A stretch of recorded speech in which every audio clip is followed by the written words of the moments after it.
ഞാൻ നിങ്ങളുടെ അടുത്ത് നിന്നൊരു ചോദ്യം ചോദിക്കട്ടെ. നിങ്ങൾക്കിപ്പം ഒരു വരുമാനം ഉണ്ടാവുമല്ലോ, അതിനൊത്തതായിട്ടുള്ള അത്രത്തോളം അല്ലെങ്കിൽ അതിൽ കൂടുതലും ആയിട്ടുള്ള എക്സ്പെൻസുകളും ഉണ്ടാവും, അല്ലെ, ചിലവുകളും ഉണ്ടാവും. അപ്പോൾ നിങ്ങൾക്ക് എത്ര വരുമാനം ഇനി കൂടുതൽ കിട്ടിക്കഴിഞ്ഞാൽ നിങ്ങളുടെ ആവശ്യത്തിനുള്ള ഒരു വരുമാനമായെന്ന് നിങ്ങൾക്ക് പറയാമോ?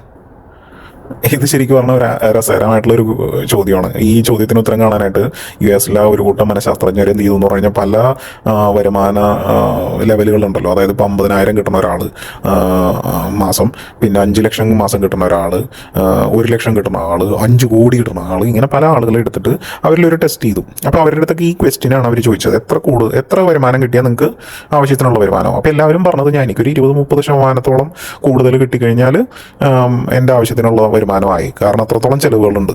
ഇതാണ് മിക്ക ആളുകളും പറഞ്ഞ ആ ഒരു റേഞ്ച്.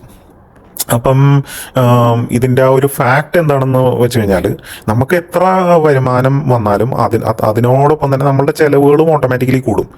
അപ്പം ഇതിന് ഹെഡോണിക് അഡോപ്റ്റേഷൻസ് എന്നാണ് ഈ മനഃശാസ്ത്രജ്ഞർ പറയണത്, ഈ ഒരു പേര്, ഈ ഒരു പ്രതിഭാസത്തിന്.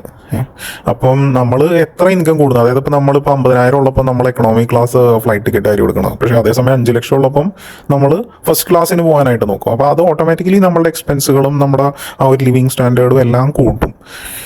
അപ്പോൾ എത്ര കൂടിയാലും നമുക്ക് എക്സ്പെൻസ് അത്രത്തോളം തന്നെ കൂടുന്നതുകൊണ്ട് നമുക്ക് പിന്നെയും അടുത്ത ലെവലിൽ ഒരു 20% അല്ലെങ്കിൽ 30% വരുമാനം കൂടിയാൽ കൊള്ളാമെന്ന് എല്ലാവർക്കും തോന്നും. എന്നാലാണ് നമുക്ക് നമ്മുടെ കാര്യങ്ങൾ നടക്കൂ എന്ന് നമുക്ക് ഓട്ടോമാറ്റിക്കലി അങ്ങനെ ഒരു തോന്നൽ വരും, അല്ലേ? അപ്പം വരുമാനം എത്രത്തോളം കിട്ടുന്നു എന്നുള്ളതല്ല ഇമ്പോർട്ടൻറ്റ്, കിട്ടുന്ന വരുമാനത്തിൽ നമുക്ക് എത്രത്തോളം സേവ് ചെയ്യാനും ഇൻവെസ്റ്റ് ചെയ്യാനും ഒക്കെ പറ്റുന്നു എന്നുള്ളതാണ് അതിനകത്ത് ഇമ്പോർട്ടൻ്റ് ആയിട്ടുള്ള കാര്യം. അപ്പോൾ ഇത് നമ്മൾ മനസ്സിലാക്കി നമ്മളുടെ വരുമാനത്തിൽ നിന്ന് നല്ലൊരു ചിലവുകൾ അത്യാവശ്യം ഒന്ന് കൺട്രോൾ ചെയ്ത് നല്ല രീതിയിൽ നമുക്ക് സേവ് ചെയ്യാൻ പറ്റി, അല്ലെങ്കിൽ ഒരു ഇൻവെസ്റ്റ്മെൻ്റ് ഒക്കെ നടത്താൻ പറ്റുവാണെന്നുണ്ടെങ്കിൽ തന്നെ നമ്മളുടെ പലരുടെയും പകുതിയിലധികം സാമ്പത്തിക പ്രശ്നങ്ങളും തീരുന്നതാണ് എനിക്ക് തോന്നുന്നത്.